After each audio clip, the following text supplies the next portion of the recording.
شہر حیدرآباد کی تاریخ میں بڑی 11ویں شریف کی بڑی محفل جماعت درود و سلام کی جانب سے ہر سال کی طرح اس سال بھی سالانہ 11ویں شریف کی محفل قاسم آباد رانی باغ عیدگاہ حیدرآباد میں منعقد کی گئی۔ محفل کا آغاز تلاوت کلام پاک سے کیا گیا اور اس پرنور محفل میں پاکستان کے نامور نعت خوان نے نذرانہ عقیدت پیش کیا، جبکہ محفل میں جماعت درود و سلام کے بانی اور سرپرست اعلیٰ پیر سید اویس احمد شاہ جیلانی نے اپنے پرنور بیان سے شرکاء کے دلوں کو منور فرمایا۔ محفل میں شاندار چراغاں کیا گیا اور لوگوں نے اپنی منت اٹھائی۔ اس موقع پر جماعت درود و سلام کے بانی پیر سید سخی اویس شاہ احمد جیلانی، خلیفہ مہران خان قادری، حلقہ نظام الدین قادری سمیت پاکستان بھر سے مریدوں اور عقیدت مندوں کی بڑی تعداد نے شرکت کی۔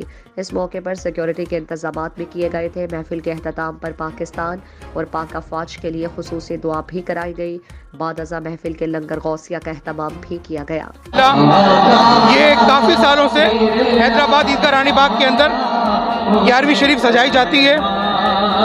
چوں محمد درمیان انبیاء، چوں محمد درمیان انبیاء، غوث العظم درمیان اولیاء۔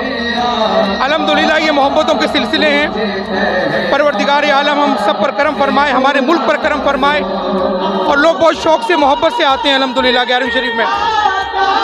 الحمدللہ پوری دنیا سے لوگ جو ہے 11ویں شریف میں آتے ہیں اور الحمدللہ دعا مانگتے ہیں۔ یہاں پر منت کا اہتمام ہوتا ہے۔ الحمدللہ خالی جھولی آتے ہیں اور اپنی دامن مراد بھر کے جاتے ہیں الحمدللہ۔ یہ ذکر مصطفیٰ جو ہے وہ دلوں کو قرار دیتا ہے، اور جہاں نبی کا ذکر ہوتا ہے وہ امن کا پیغام آتا ہے وہاں پر، اور نبی کا پیغام جو ہے وہ سب کچھ ہے ہمارے۔ جن کو اپنے اپنی ذمہ داری سونپی گئیں، جن کا مشن دنیا کے کونے کونے میں درود و سلام کی صدائیں بلند کروانا ہے، اور یہ وہ کام ہے کہ اللہ تبارک لا شریک بھی اس عمل میں درود پاک پڑھتا ہے اپنے محبوب کے اوپر، اور میرے قائد اس عظیم مشن کو اس طرح کر رہے ہیں کہ اس میں نوجوان، بچے، بوڑھے سبھی